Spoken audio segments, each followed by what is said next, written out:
All right, there's a 45-second delay. Okay.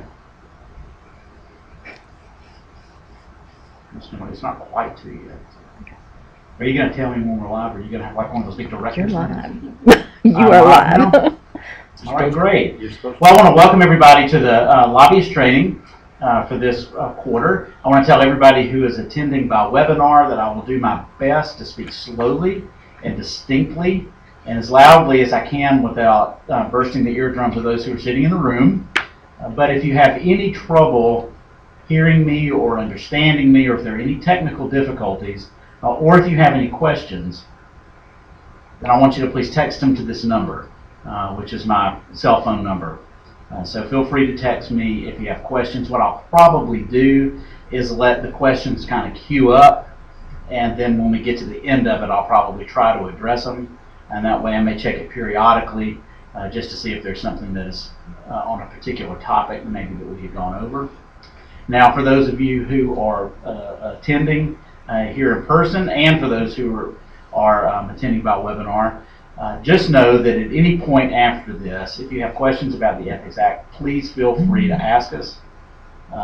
Feel free to call us, and you need to ask for Vicki Manning if you have questions about lobbying. She's shaking her head, but I'm telling you she loves her job, and it shows because she's very, very good at it.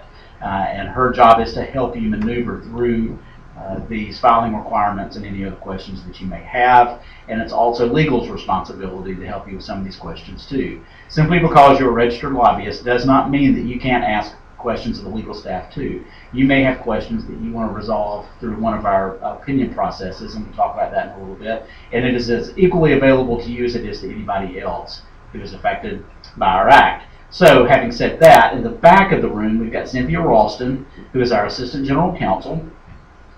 And we've got Elizabeth Robinson, who is our Director of Administrative Services. And we got Vicki, who is manning the camera here. And we've got Hugh Evans, who is our current General Counsel, sitting here in the shadows at the back of the room. So feel free to ask for any of us. And of course, I'm the Director of the Commission. Before we get started, does anybody have any questions? Are you sure? I'll check this. Okay, good.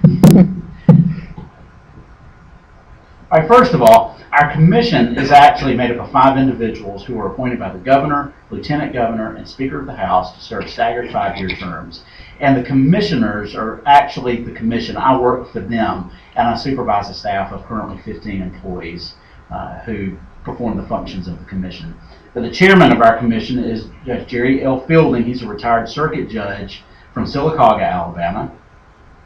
We have Butch Ellis, who is a lawyer in Columbiana, Alabama. And we have somebody here with us from the League of Municipalities. If you have not met Mr. Ellis, you will at some point. He's been practicing county and municipal law and other types of law for about 45 years and is very, very active still. But the bulk of his clients and his firm's clients are with public sector clients like counties and municipalities. So he has a real sensitivity for how those issues play out at the local level, which I think is helpful. Have Judge Charles Price, another retired circuit judge, who's sitting on our commission, and he lives here in Montgomery. Have Beverly Brady, who is a lawyer in Auburn, Alabama. She has not been on the commission a full year yet, but she is doing a great job, and we're pleased to have her. And our newest appointee is John Plunk, who is a lawyer from Athens, Alabama. Although there's no legal requirement that all of the commissioners be lawyers, currently all 5 of our commissioners are lawyers, and 2 of them are retired circuit judges to boot. So it's a good group of people who are smart. They're used to wading through these legal issues. You're going to get a fair shot in front of them, and you're also going to get analyzed as any lawyer would analyze somebody before us. It's a great group to work with, and it's a great group to work for. We have a redesigned website, and what I want to point out to you about the website that is that there's a lot of good information on it. What we try to do is update it regularly. Elizabeth is responsible for that, and we try to get the newest issues that are coming before the commission, notices we want to give, certain parties. We try to give that on the website so that a lot of questions can be answered directly through that without having to actually call us. Not that we don't want to speak to you, but it's just a lot easier if you're on your phone and you're sitting at an airport and you have a real quick question about something that maybe it can be answered through the website. The other key feature of our website is that all of the disclosures that are filed with us, including the disclosures that you will be required to file with us, are posted directly on our website, accessible by the public without having to go through us. So your quarterly filings can be searched by your name or by the name of your principal, and the public can view them. This also, the website contains all of the pre-certifications that we approve as a staff. Are y'all familiar with what pre-certification is, those of you who are sitting here? Florida, I don't know if it has a similar process. Under our act, there are certain allowances in the code for example, educational functions. And the code allows us to pre-certify those or say that they're in compliance with the act ahead of time. And when we do that, we post that pre-certification on our website. And that too is accessible by the public, including the documents that you send to us, which will include a list of your invitees. So the point that I hope you're picking up from all of this is that when we redesigned this website, it was so that we could have as much maximum disclosure as we could as to the operations of the office, and also to the activities of both the lobbyists and the principals and those who are affected by our act. I think this is a good thing, but it's also mandated by the code. The code requires that it be directly accessible by the public, and now our website allows it. What you need to know is that it is accessible by the public and that they are looking at it. This is a rather old slide, but the projections that are reflected here still hold true. Before we made all of the documents accessible directly by the public, we would keep up with how many requests that we were receiving for lobbyist records.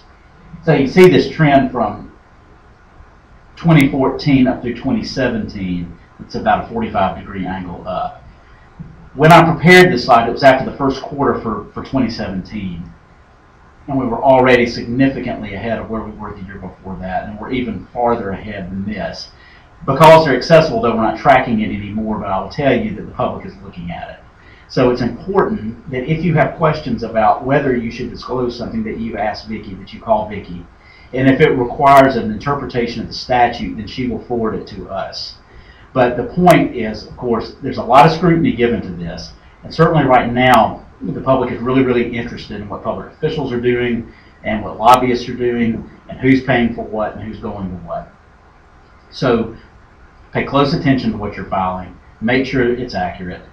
Remember that if you have an amendment that you need to make to who you're representing, that you let us know that within 10 days of the effective date of your representation. So anytime there's a change in what you're doing, we need to be notified of that as well.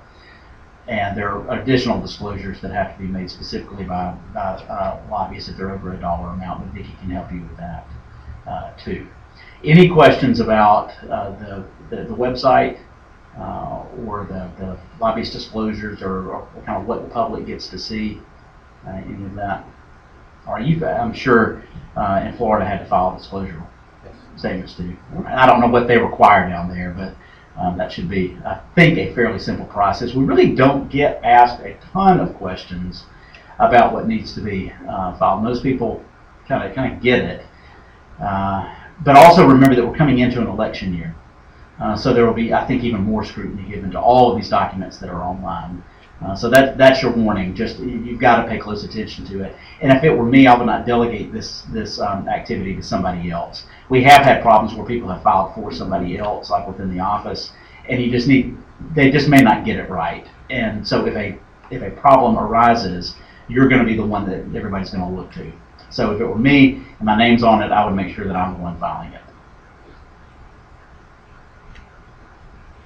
Now, anything that I say in here today is not any kind of formal advice that you can rely on. So this is just the standard disclaimer that we put out there. What I'll leave you with is that there is no shortage in our office of people who want to answer your questions. The legal staff, me, Vicki, Elizabeth, all of us want to get you the answers. I tell people every time we do training, we do not get more money from the legislature based on the number of people we refer. Right? It would be a perfect world for us if we never had anybody in violation of the act. And so we try to keep people out of trouble rather than trying to enforce it once they do get into trouble, although we do have the staff who can do that too.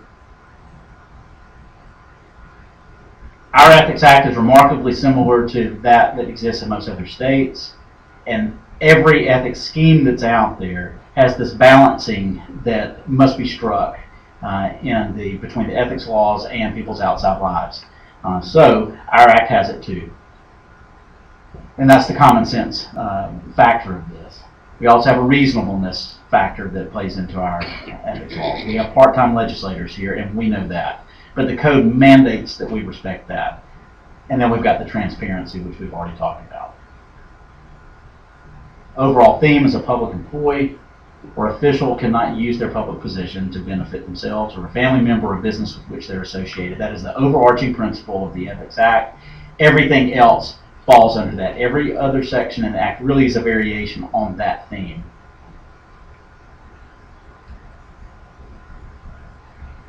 With respect to lobbyists and those who retain you, who are known as principals, the individuals or businesses that retain you, and public officials or employees, however, there is a strict prohibition against giving what is called a thing of value to that public official, public employee, or their family, or their businesses. That is a strict act that is prohibited within the ethics laws. The act of soliciting and the act of receiving are separate violations. And thing of value is a defined term.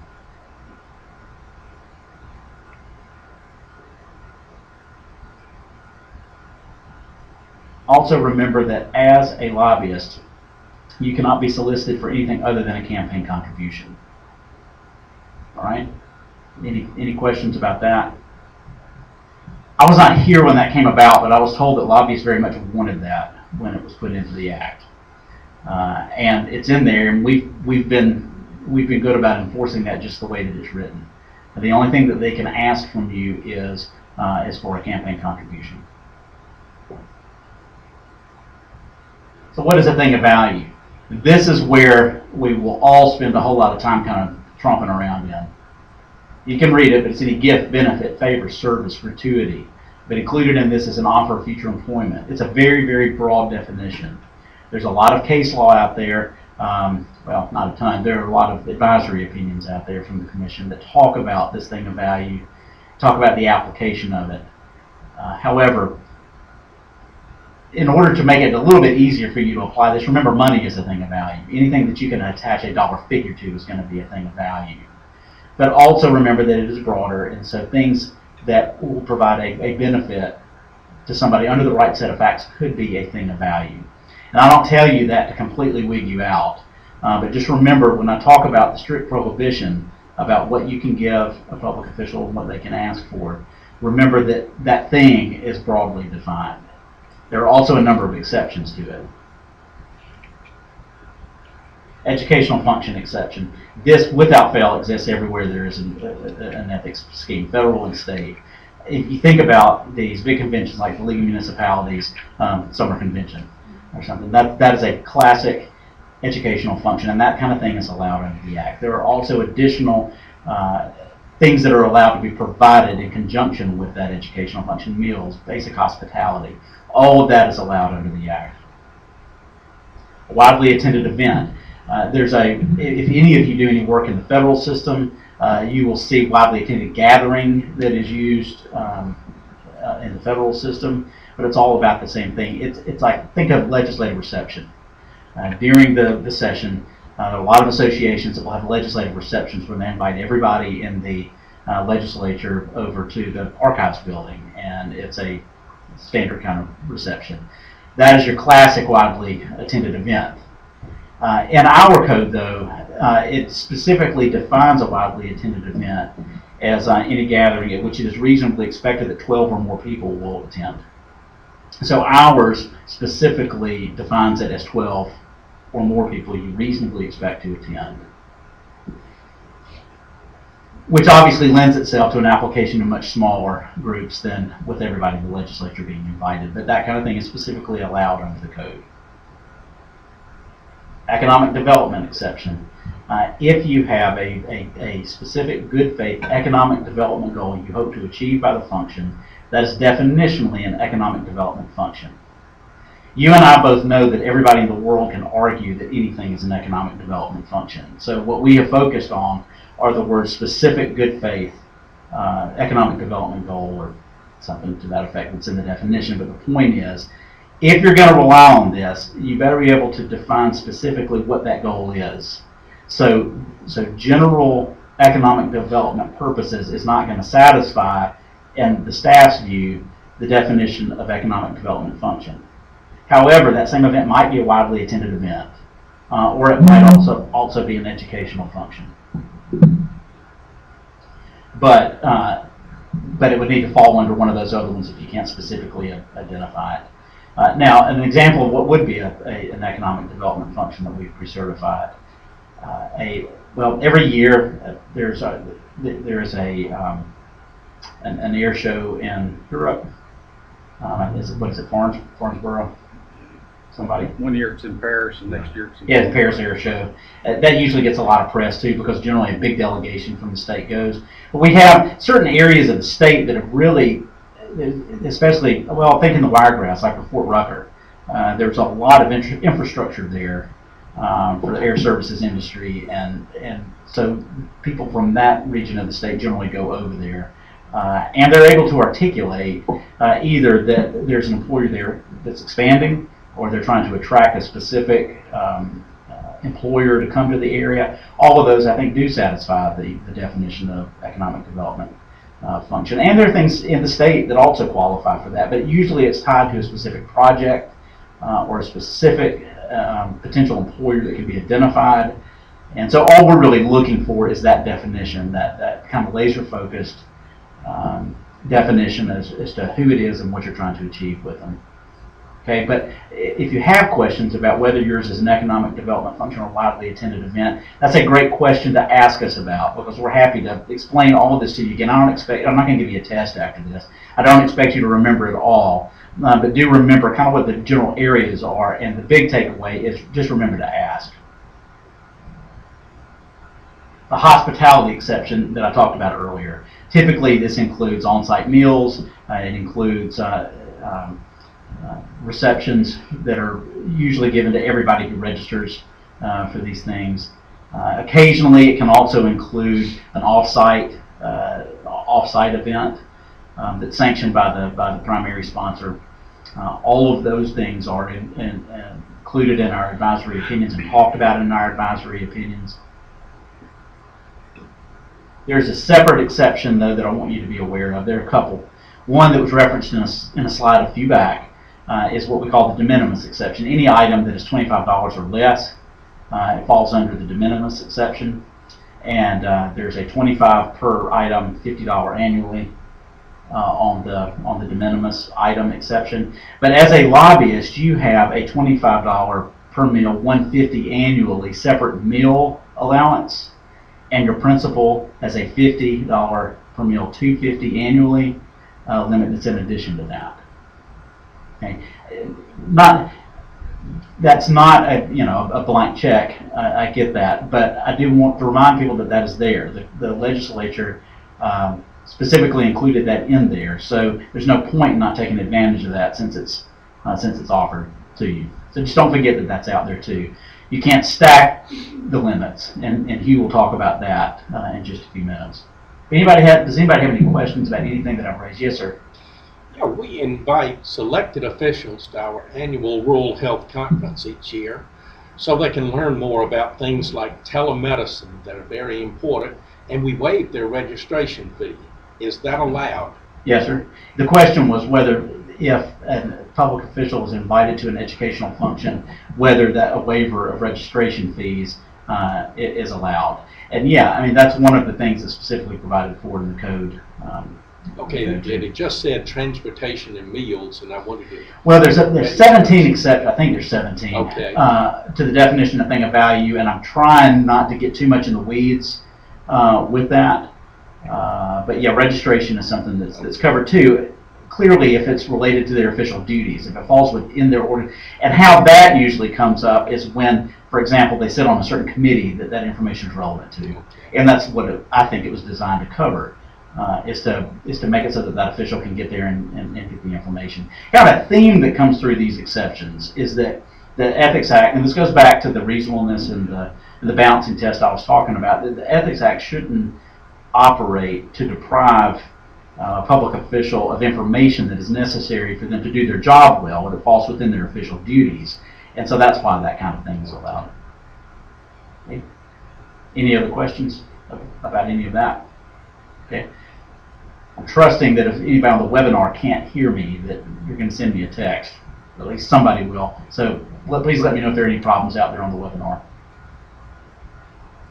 All right, the pre-certification process. This is what I talked about earlier. Let's say that you wanted to invite these officials and you want to waive the registration fee. You may request pre-certification of that. That is a letter that you send to the commission outlining what the event is, who you're going to invite, what you want to provide for them, and then you ask us to pre-certify that.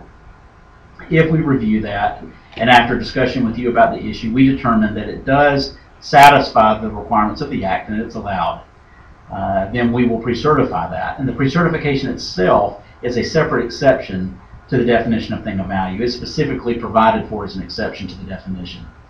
And that doesn't mean that it's anything goes once we pre-certify it. All it allows is what the code allows. But the public officials you invite, you can tell them that it's been pre-certified. And so it makes it a little bit easier for them. It gives them a comfort level in knowing that we have pre-certified that event. Because sometimes they will call. And so that's another benefit of posting all of this on the website, is that public officials, if they want to know whether it's pre-certified, they can go and they can look at the calendar and they can click on the event and they can see exactly what was pre-certified. But so can the public. Okay? So, I mean, the public's going to know who you invited. I think that's a legitimate thing for the public to know. But just don't forget there is that disclosure that's out there. But that pre-certification is there for a reason, and that's so that you can have the event and people can feel good about going. There are a few requirements that I want you to remember about pre-certification. First of all, by administrative rule, we have to get your request at least 10 days ahead of time. The second thing is, it's got to be in writing, but also, even if you have put on this event every year, which most of these associations do, every year that rolls around, you need to request pre-certification again. Pre-certified once does not mean pre-certified for all time. The reason for that is that the makeup of these associations changes. The leadership changes. And when somebody new comes in, they may have new ideas, and they may want to offer something that was not offered before. It may be perfectly acceptable, or it may not be. But I don't want anybody operating under the assumption that just because that event was pre-certified that they don't need to ask again. I don't think there's been a time that that we have pre-certified something in previous years that we didn't subsequently pre-certify when they asked again. But I think it's just part of the communication that ought to exist between y'all and our office, and that is just to make sure that everybody's on the same page about what's allowed and what's not. Any questions about the pre-certification process? The other value of having the pre-certifications on the website, if you've never done one before, you can see what somebody else has done. And so you can use that as a model for how you should structure your letter or typical things that we may throw in. And so I'll go ahead and address that here too.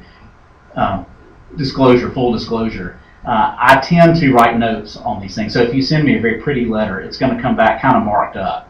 It's not like with a red pen where I'm correcting it. What it will do, though, is occasionally contain some notes that I'll put on there for a couple of reasons. A typical note you will see is that nothing can be offered for the purpose of corruptly influencing anyone's official action. Now, the reason I put that on there is just to remind people who are giving the event and also attending that even though it is pre-certified, it doesn't okay otherwise corrupt practices. I'm not implying that you're going to do that, but I just think it's part of the educational function of our office to remind people that that prohibition overrides everything.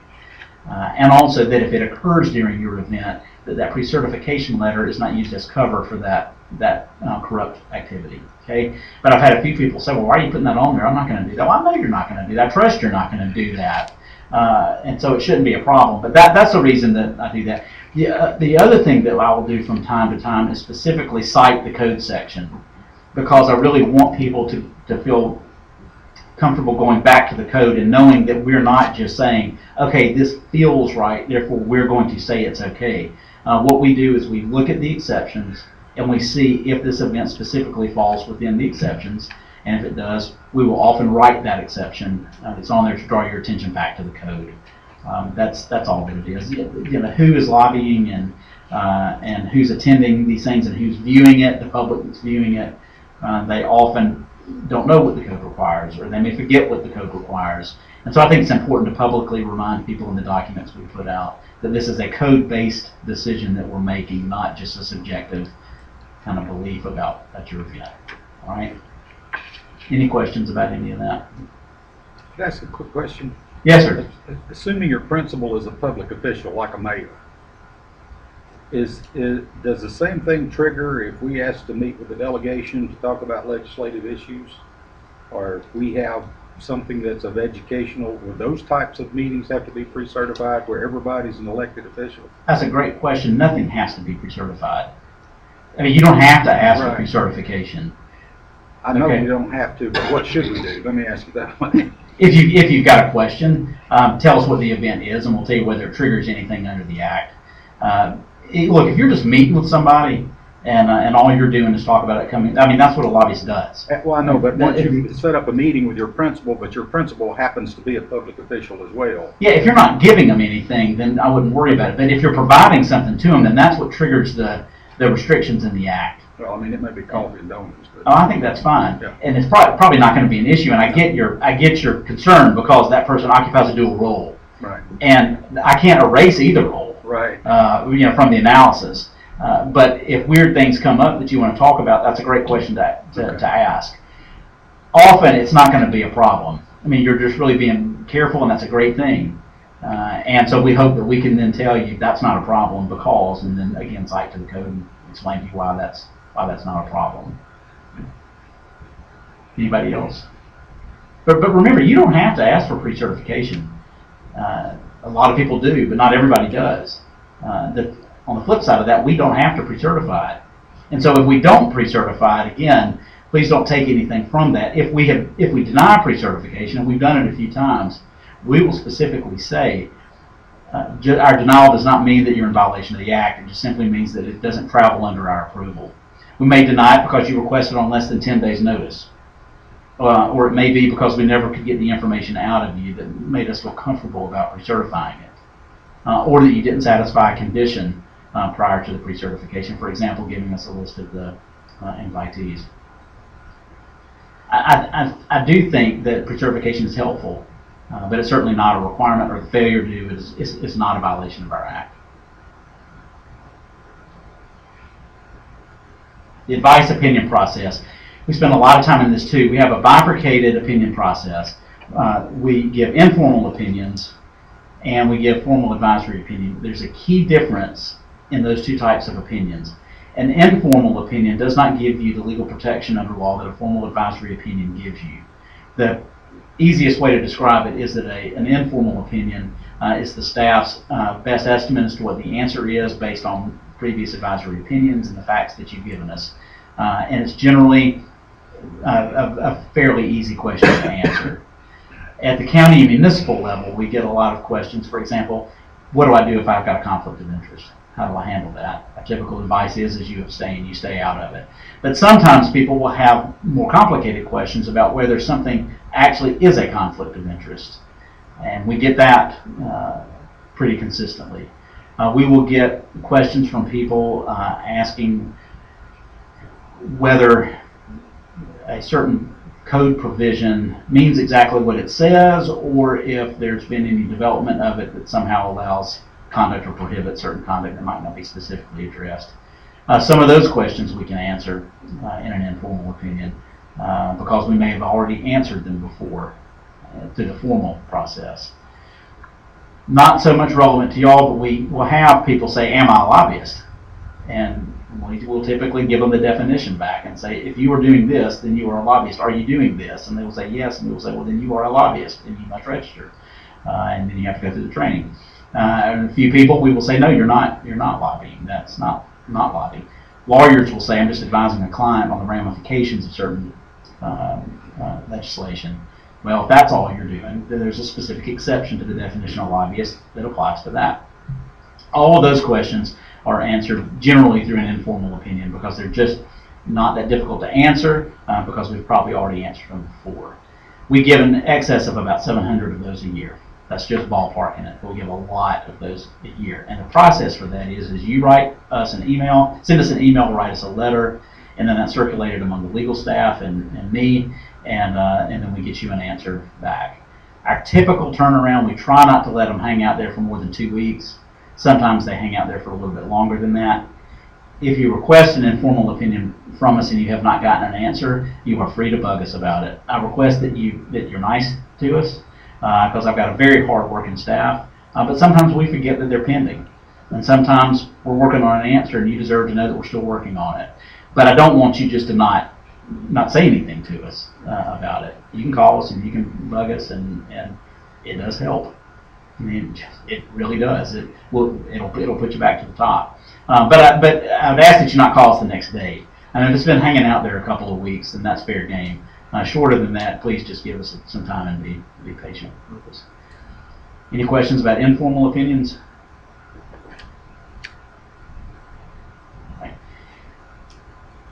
The formal opinion process is provided by statute, and it gives legal protection from prosecution.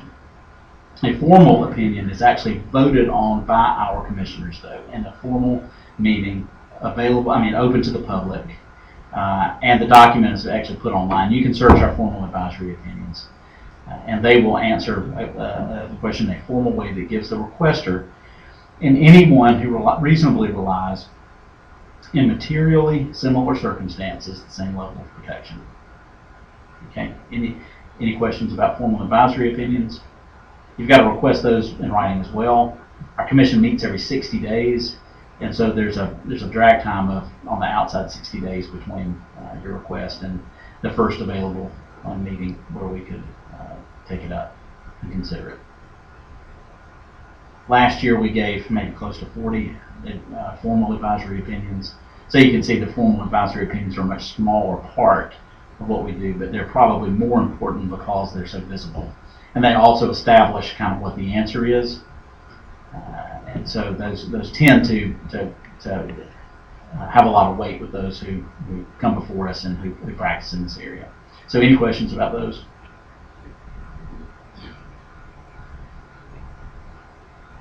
We can only give prospective advice. So don't call us or email us with a question saying, hey, I did this, was that okay? We get that question from time to time, and we can't answer that. But what we would prefer is that you call us ahead of time and say, hey, I intend to do this, can I? That question we can answer all day long.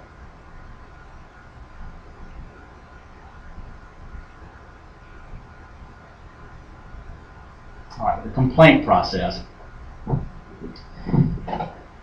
We are an enforcement agency, and which means that we have an investigative staff.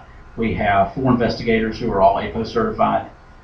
We've got 2 lawyers who are currently on staff.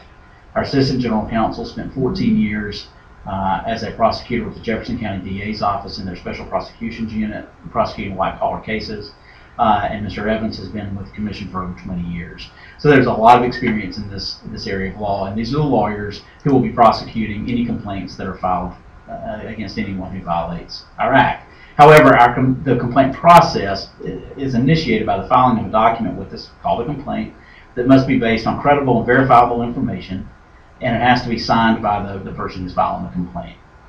But once it is filed with us, if it states a violation of our act, think about the prohibitions I've talked about. If a document is filed with us saying that somebody has violated it, then I will assign it to one of our investigators who will start investigating it.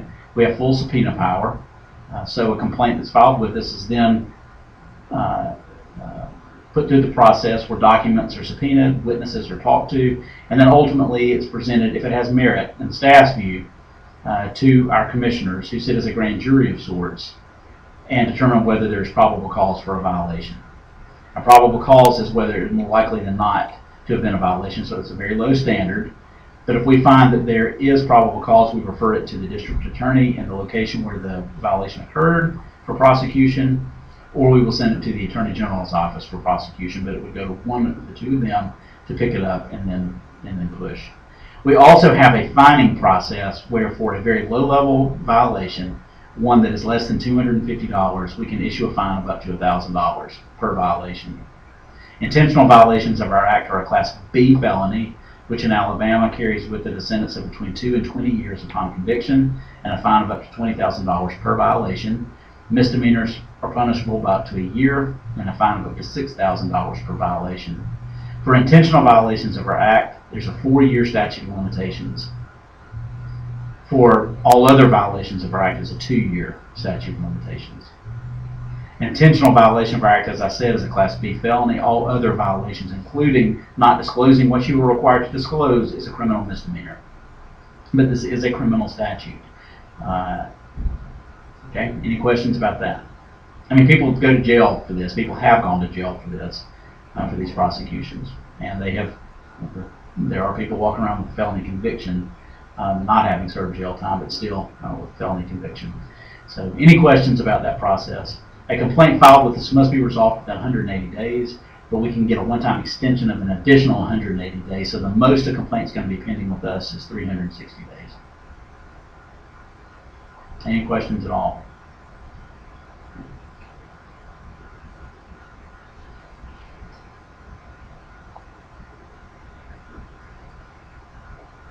All right.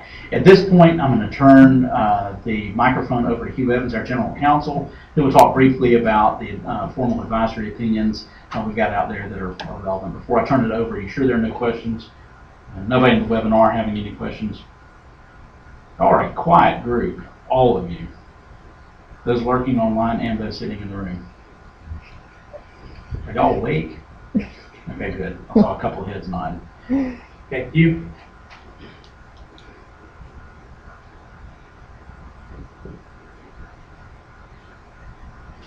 Okay, what I want to do now is go over some of the advisory opinions the Commission has rendered, interpreting and setting out in a little more detail the practical aspects of the section. Now, most of these sections were put in the law in special session 2010. One thing that was put in there is called, we call it executive branch lobbying. The new section said this: lobbying includes promoting or attempting to influence the awarding of a grant or contract with any department or agency of the executive, legislative, or judicial branch of state government.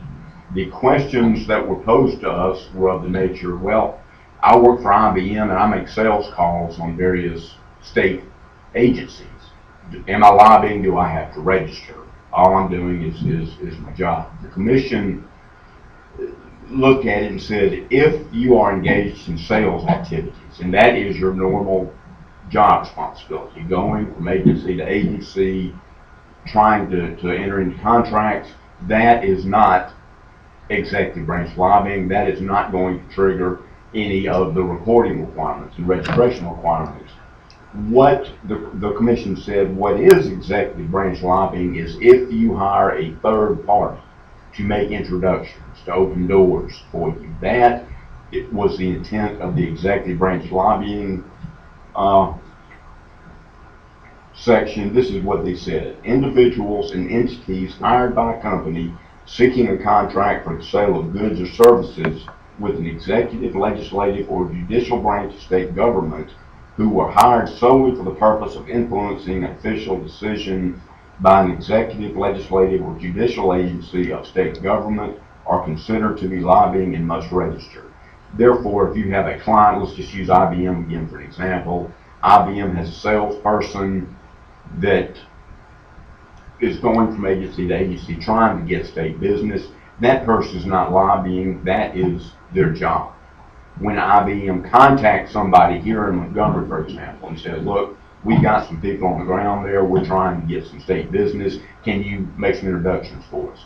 That is executive branch lobbying. That is the person that has to register and do the reporting.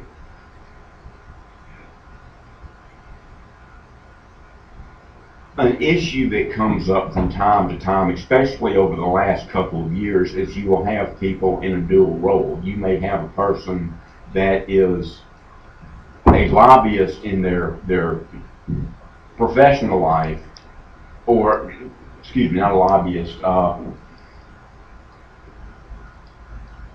my train of thought. Solicitations is what I was getting at. Solicitations, Tom pointed out the prohibitions. You can't solicit a lobbyist for anything other than campaign contribution. You cannot solicit a lobbyist, a subordinate of a lobbyist, or a principal for a thing of value. Sometimes you have public officials, elected officials, who, as part of their daytime job, are involved in fundraising. And the questions are, what are the limitations placed on that person in that situation? We have a guy in Alabama, we rendered this opinion back in February, who is employed by the Alabama Wildlife Federation. Part of his job is fundraising, raising money for the Wildlife Federation. It's a nonprofit organization, but he's also a member of the Millbrook City Council. Therefore, as a public official, he was concerned about what limitations and prohibitions were placed on him because of his public position. The opinion we drafted for him, and it was approved by the commission, stated that an employee of the Alabama Wildlife Federation may not solicit donations for his employer from any of the following, even if they have historically donated to the Wildlife Federation. Number one being those individuals or entities that are seeking official action by the governmental entity on which he serves. Those individuals or businesses that do business with the entity on which he serves, and those individuals or businesses who have interests that may be substantially affected by him in his official capacity. Basically, what it breaks down to is if that person is in a position where they can leverage a donation, for example, for lack of a better term, they cannot solicit, even for a charitable organization, from that entity. If that business that they're seeking the contribution from has business pending before his body, they're off limits. If there's somebody that's wanting to do business with them, any situation where there is that leverage perspective, they cannot make that solicitation. The commission has also pointed out in several opinions that even in a nonprofit situation, even in a charitable scenario, a lobbyist cannot be solicited for anything other than a campaign contribution. We did the same. It was basically the same question that was asked by Auburn University and the University of Alabama. They have certain employees who part of their job responsibilities are soliciting contributions for the various universities to help the universities continue their programs. The opinion that was drafted by the commission stated that employees of the University of Alabama system or Auburn University who may be either public officials or employees may solicit contributions to their universities from principals, provided neither the official nor employee nor a member of their family derives personal gain from the solicitation and does not use a solicitation as an opportunity to corruptly influence official action. The personal gain is a large part of the ethics law. It gets a little bit tricky when you're dealing with public officials and principals and nonprofit. There's a lot of different moving parts. A lot of times we have said that if you are in a position where you solicit as part of your job responsibilities, it is for a public purpose, you can then, the rules are a little more flexible in soliciting principals, provided you or your family is not personally benefiting. Again, remember the prohibition against soliciting a lobbyist for anything other than a campaign contribution. Now, September of last year, we got asked a question by the Alabama State Employees Association, and it was a very good question. The question basically was, we have state employees, public employees, who are looking to leave the public sector. A lot of times they are looking to go to work with an entity that may be a principal, or they may be a lobbyist. What can they do, and what are they prohibited from doing, being that an offer of future employment is a thing of value under the law? Can a state employee solicit a principal for a job? First of all, I'm going to read what the commission wrote, then I'll go over some of the things that we're going to look at going forward with this. The commission said that a public official or public employee may not solicit a lobbyist for a job or a job interview while employed with the state of Alabama under the provisions of 362523C. That is a provision that prohibits a solicitation of a lobbyist for anything other than a campaign contribution. The opinion went on to state that a public official or public employee may discuss, apply for, interview, negotiate, and accept a job with a principal while still employed with the state of Alabama, but only if those discussions take place within the parameters articulated herein and under circumstances which make it clear that the job offer is being made for reasons unrelated to the recipient's public service as a public official or public employee. The key principle there is the circumstances have to make it clear that this person is being hired for their expertise or their knowledge or their experience, whatever the case may be, and not just because they used to work at the Department of Mental Health. The parameters we set out, and this was not intended to be all-inclusive or to be any type of checklist that you go down 1 through 10, you meet all of them, then it's okay. These are areas that will be looked at, but it's not all-inclusive. What we look at is whether the public official or public employee intends to remain in public service. If they are fixing to retire or are interested in just changing professions, that's one thing that's looked at. We look at a comparison of the thing being offered in relation to the recipient's education and work history, including demonstrated skills, professional licensing, length of time or expertise in the relevant field, etc. In other words, are they being offered something that is equivalent to their expertise? Are they somebody that is trained for this position, or are they somebody that's just being offered a position because of the position they formerly held?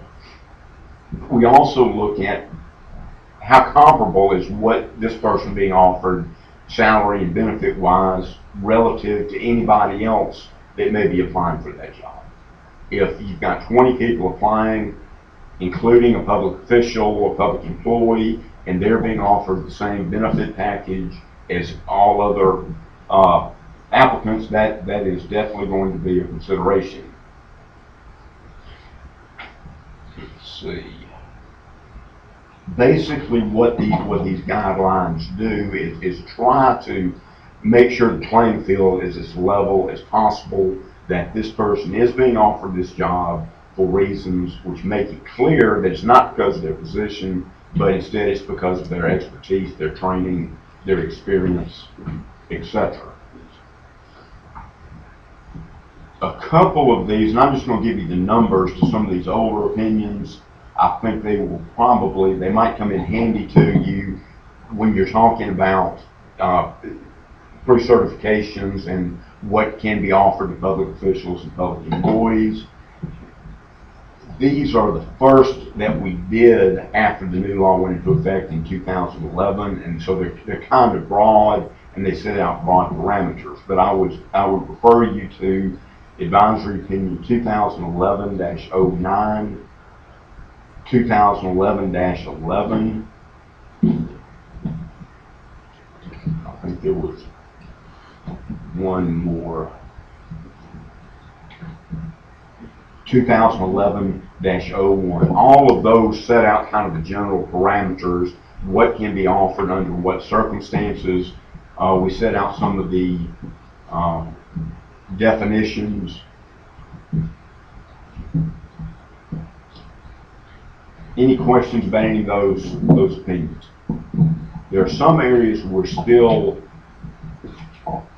dealing with that we haven't rendered final opinions yet, dealing with charitable organizations and solicitations by public officials and public employees, so that is still fluid. If you have no questions, I'll turn it back over to the director.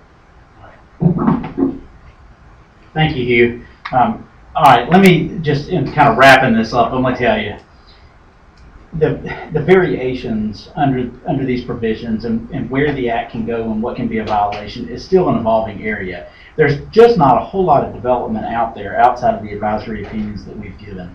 And it never fails. There are always new questions being asked, facts being turned in a way that changes the analysis. So it's impossible for us to stand here and just tell you, give you a list of the do's and the don'ts. General rule of thumb, just remember this: if you're offering anything at all to a public official or public employee, let that be an area where you are sensitive and you know that it might implicate, probably does implicate, the provisions in our act. So start asking questions. If you're wanting to take them out to dinner, I've already told you that kind of thing is allowed within limits. But ask the question, especially if you've never done it before. Let us help you kind of give you the parameters for this thing, because that's really what we want to do. If you've got an event that you want to put on, ask us about it. We're not playing hide the ball. We will tell you what the requirements are and what we have traditionally approved, and you can even see it on our website, what we have approved for somebody else, and you can use that as the model for it. With your disclosures, remember you've got quarterly disclosures that are due. Vicki is very, very good about giving you notice of when that's coming up. She will give you notice if you have forgotten to file it. We're going to give you the opportunity to get it filed. So the other thing I want you to remember is don't completely freak out if you forget something. You should freak out if you know you didn't do it and then you try to cover it up. So there's no point in not calling and saying, hey Vicki, I'm sorry, I forgot to do this, what do I do? She is great to work with, and I hear it repeatedly, and you will hear it from people if you ask them about Vicki and the commission. Everybody loves her, so there's no point in kind of trudging around this not knowing the answer. The specific things that I want you to remember about your disclosures, in addition to the fact that you've got to file them, is that the principal has to file a statement as well. And also, what you have to disclose is if you spend more than $250 in a 24-hour period on a public official or a public employee, that's got to be disclosed. So even if it is a pre-certified event, let's say that you take them down to Point Clear, and you get them a hotel room and you buy them dinner, and all of that pushes it up to $300. Even if it's pre-certified, you still have to disclose that. The other thing is if you have a financial transaction with a public official or a public employee that exceeds $500, you have to disclose that too. Those are two specific dollar amounts that are included within the section. So any questions about that? Any questions about any of these disclosures at all? Has everybody seen Vicki? Have you met Vicki? The webinar people, I know that you can't see her. You can look in the camera if you want. She's shaking her head. She doesn't want to do that. I'm on the website. Yeah, and her picture's on the website too. But anyway, yes, sir. Yeah, the financial transaction, that is them paying me. For example, the State Office of Rural Health in the Department of Public Health has contractual obligations through a grant that they get from the federal government, and their staff has been cut to the point that they're not able to deliver on many of those, and they have contracted with my association for the deliverable for them as a sole provider. Right. Do I need to report that? Well, I'm not going to directly answer your question because what you have asked me is an informal opinion. Okay? And if you're on the webinar, what he was asking is if there's a certain financial transaction where the entity he's representing is a sole source provider and they're contracting with them, whether that has to be disclosed. That's the kind of thing that I want you to ask in writing, and I want you to ask it before the disclosure is due so that we can answer it for you. There's an answer to that question. I'm reluctant to do that in a webinar because I don't know how that might be interpreted by somebody else who might have a similar but slightly different scenario. So if you will send us that email, we will answer that question for you. And I think we can answer that one fairly quickly and fairly easily. All right, any other questions? For the webinar, folks, I'll tell you, this is the second time we've done a webinar. The first time we had one, we had one attendee from Washington, D.C. who attended by webinar. So we're still trying to work out some of the kinks of this. I've gotten some texts from a couple of people who were attending saying that the audio is coming through great, that the video is good. Vicki and Elizabeth are responsible for that. They've worked very hard to make this work, and we certainly do appreciate it. But if there's anything out there in the webinar world that's not working very well with this, please let us know, because we're still fine-tuning this part of it, and we actually hope to expand this into webinar series that other groups can take advantage of as well. So you could really help us with that. You can send me a text or you can email me at any time with those comments, and I would appreciate it. So, let me check one more time.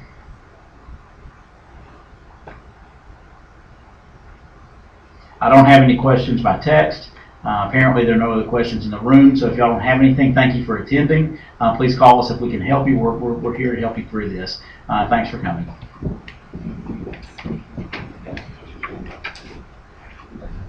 Yeah, of course. All right, thank you, sir. Good to have you out here. Appreciate it. Yeah. Thank you.